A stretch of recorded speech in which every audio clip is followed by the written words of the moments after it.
Good morning slash afternoon, everybody. Good to have you. This is weird because I'm just going to talk to your phones and we're right here. It's a strange experience. Welcome to the millennial age. Yeah, you'll have the picture and you'll show it to your friend and they'll go, what did he look like in person? You go, I don't know. I was also looking at my phone when I showed it, when I should have been there with him. First of all, thank you very much, Bill and Melinda, for having me. When I was first asked to be here, they said, hey, we want you to come and speak at this event, Goalkeepers, and talk about what's happening in the world. And I looked through all of the people who were speaking and I said, but I have nothing. I do not have a fridge that can change lives. I do not have a plan to eradicate HIV in South Africa and in Southern Africa and the rest of the continent. And I most definitely cannot ride a motorbike. So I don't know what I can do for you.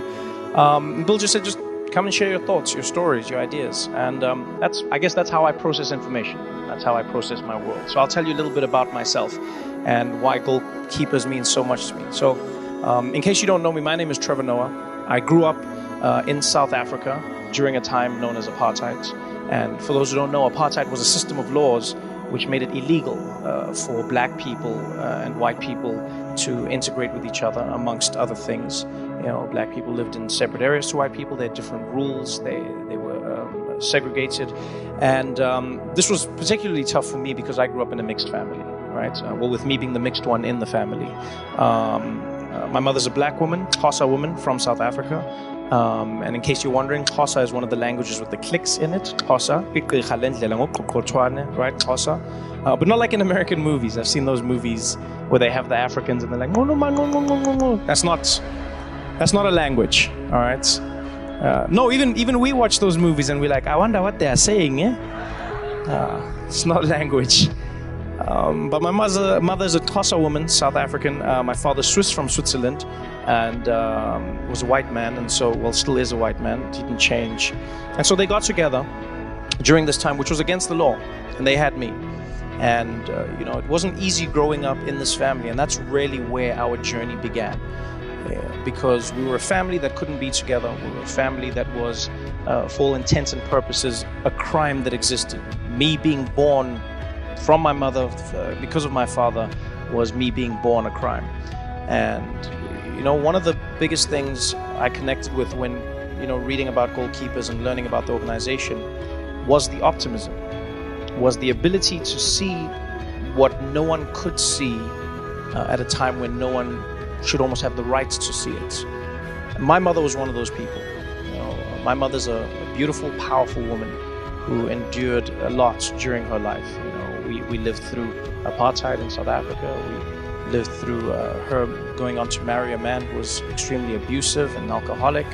And throughout all of that, the one thing that I always admired in my mom was that she had the ability to appreciate the reality of the world she was in, but also optimistically pursue the future that she wished to exist in. And that's for me what Goalkeepers is all about, optimism.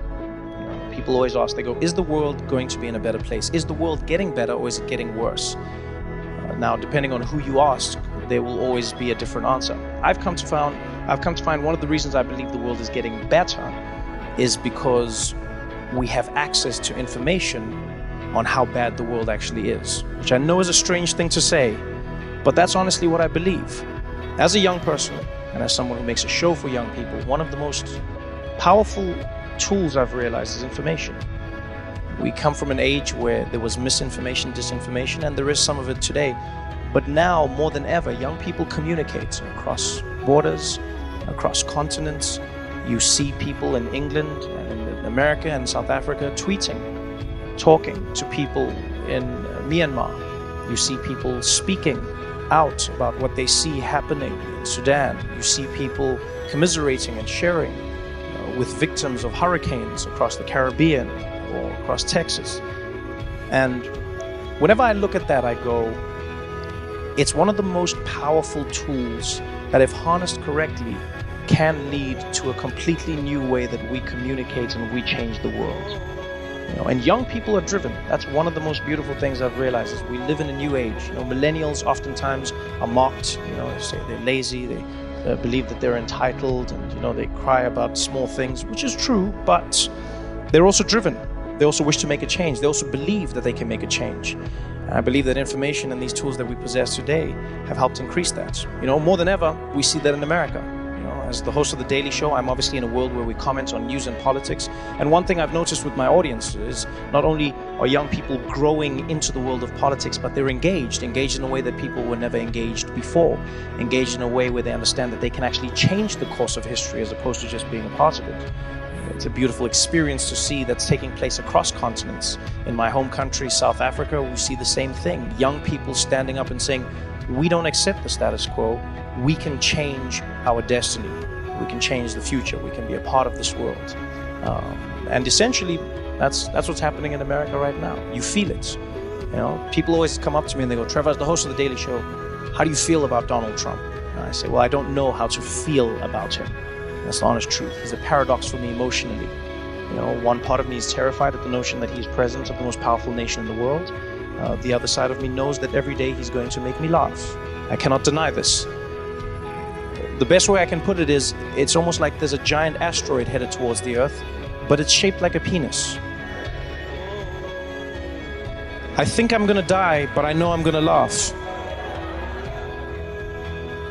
And this is a tough place to be in, because you have to process the very real situation that you are in, and that is a dangerous one. But at the same time, you can acknowledge that when you laugh, you're not controlled by fear. And that's something that I've always lived with in my life, in my family. My mother always said to me, she said, when we are laughing, we're not afraid. When we are laughing, we are experiencing our truest selves. It doesn't mean what is happening to us is not real, but it means that we can process the very real world that is happening to us. And in many ways, I try and look at the positives. People go, is the world getting better? I go, I believe it's always getting better, but in many ways, the world is like the body. You cannot see the change when you look at it every single day, but if you take snapshots, you can see how things are getting better. You can also see how some things are getting worse. Climate change is one of those. And that's where young people are stepping up and saying, hey, hurricanes are a good example. The intensity of these once-in-a-lifetime events has increased. Maybe it's time to do something. Young people are speaking up. Donald Trump is doing that. People are speaking up. They're engaging like never before. For the first time in history, we're living through a time period where we're learning about the presidency at the same time as the president, which is engaging people like never before. You wake up, you read the newspaper, and you go, I've never knew this before. And somewhere at that exact same moment, the president is reading that same newspaper, saying the exact same thing. And that for me is exciting. Is it scary? Yes. But most exciting things are scary. But honestly, I saw it over the last few weeks, and I mean, it's still unfolding now. You have, Hurricane Maria, which is wreaking havoc and moving, to Puerto Rico now, and we're seeing the devastation. But we've also seen the giving. I was touched by how many people, even on our show, reached out. And there is an opportunity for everyone to become a goalkeeper, which is what excites me. And that is, in this new world of technology, we have the opportunity to engage with activists on the ground level. People often mock millennials and they say these are hashtag activists. And I argue they're hashtag activists until they're given the opportunity to take it from a tweet into the streets. And so I urge every single one of you in this room, if you have the power, if you have the ability, if you have the information or the knowledge, take these people up on what they're offering. They're energized, they're optimistic, they're powerful beyond all measure. And I'm proud to say that I'm one of them. I'm a millennial, and by proxy, I hope to be a goalkeeper. Thank you very much for having me, and congratulations on everything today.